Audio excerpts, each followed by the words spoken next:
I'm Virginia McGathey here on the floor at the CME Group reporting on the grain market. Today, the soybeans were a little bit lower. It seems that export demand is really decreasing. Number one from China, concerns about implementing those tariffs has people worried. Nothing has happened yet, but who knows, anything can happen. And number two, it's Brazil. Brazil's got the crop is really big. Right now, they're looking at a new record of 117 million metric tons versus last year's 114 million metric tons. That's a huge increase, and so lots of beans around, and that's really putting a little bit of pressure on our U.S. markets.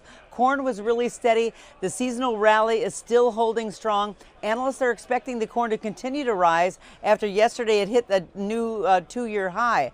But Brazil's crop on the corn side has actually been a little bit weaker, and they've cut that crop size by 20%.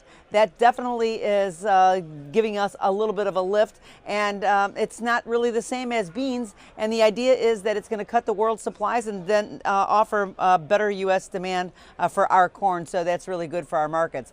Wheat, on the other hand, is also very strong. It seems that the futures have just really shrugged off the rains in the plains, even though that it did bring in some light commercial selling.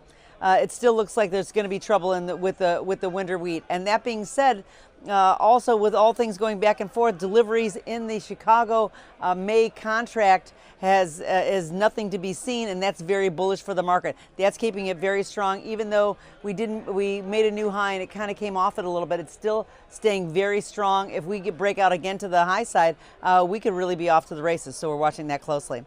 That's all from the floor at the CME Group here in Chicago. I'm Virginia McGathey.